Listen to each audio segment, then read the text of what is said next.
Sa ilalim ng malalim na karagatan, sa isang mundong walang sikat ng araw, naninirahan ang isa sa pinakakakaiba at nakakatakot na nilalang sa mundo, ang anglerfish. Taglay nito ang isang kumikinang na pain, matutulis na ngipin, at isang itsurang parang halimaw. Pero gaano ba talaga ito kalaki? Saan ito nakatira? At paano ito naging isa sa pinakamisteryosong isda sa ating planeta? Halina't sumama kayo sa amin sa isang nakakamangang pagsisid sa kailaliman upang tuklasin ang mga lihim ng anglerfish. Ang anglerfish ay isang isdang naninirahan sa kailaliman ng dagat at kabilang sa order Lophiiformes, isang grupo ng mga isdang may natatanging paraan ng pangangaso sa madilim na kapaligiran. Mayroong mahigit 200 species ng anglerfish at ang karamihan sa kanila ay may isang pambihirang katangian. Isang kumikinang na pain na nakasabit sa kanilang ulo upang maakit ang kanilang biktima. Ang pinakasikat sa kanila ay ang Black Sea Devil, isang isdang mukhang halimaw mula sa bangungot. Ngunit sa kabila ng kanilang nakakatakot na itsura, ang anglerfish ay isa sa mga pinaka-nakakamangha. Ngunit sa kabila ng kanilang nakakatakot na itsura, ang anglerfish ay isa sa mga pinaka-nakakamanghang nilalang na nag-evolve sa kailaliman ng dagat. Hindi lahat ng anglerfish ay malalaki.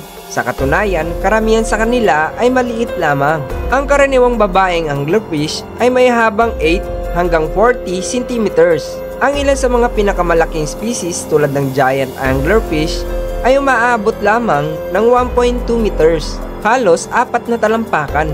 Pero ang mga lalaking anglerfish ay madalas na napakaliit. Minsan ay ilang milimetro lang ang haba. Oo, tama ang narinig nyo. Ang mga lalaki ay 100 beses na mas maliit kaysa sa mga babae. At may nakakagulat na dahilan kung bakit. Ang mga anglerfish ay matatagpuan sa ilan sa mga pinakamalalim at pinakamatinding kapaligiran sa mundo. Karamihan sa kanila ay nabubuhay sa lalim ng 200 hanggang 2,000 meters o 650 hanggang 6,500 feet sa ilalim ng karagatan. Pero may ilan na natagpuan sa lalim ng 5,000 meters o mahigit 3 milya sa ilalim ng dagat.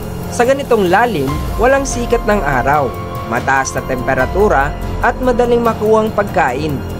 Ngunit ang anglerfish ay perpektong nakaangkop sa kanilang kapaligiran. Mayroon silang malambot at madilim na katawan na halos hindi makita sa tubig. At ang kanilang mabagal na metabolismo ay nagpapahintulot sa kanila na mabuhay kahit kakaunti lang ang pagkain. Pero ang kanilang pinakamalakas na sandata, ang kanilang kumikinang na pain. Sa madilim na kailaliman, hindi madaling manghuli ng pagkain. Pero ang mga anglerfish ay may isang kakaibang kakayahan, ang bioluminescence o ang kakayahang magliwanag. Ang malalamparang bagay sa kanilang ulo na tinatawag na eska ay mayroong espesyal na bakterya na kumikinang. Ginagamit nila ito bilang pain upang akitin ang maliliit na isda, usit at hipon. At kapag ang biktima ay lumapit ng sobra, biglang isasara ng anglerfish ang kanyang higanting bibig sa loob lamang ng 1 segundo. Ang kanilang bibig ay sobrang laki at nababanat, kaya kaya nilang lumunok ng biktima na doble ang laki nila.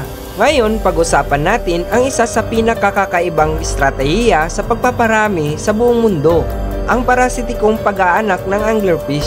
Kapag ang isang maliit na lalaki ay nakahanap ng babae, kakagatin niya ito at dahan-dahang dudugtong sa kanyang katawan. Unti-unting mawawala ang kanyang mga mata, palikpik at internal na organs, hanggang sa tuluyan siyang maging isang parasitiko na bahagi ng babae. Sa ilang species, maraming lalaki ang maaaring dumugtong sa isang babae na parang isang kakaibang kolonya ng asawa. Sa ganitong paraan, hindi na kailangan maghanap pa ng kapareha. May nakakabit ng lalaki sa babaeng anglerfish sa tuwing handa na siyang mangitlog.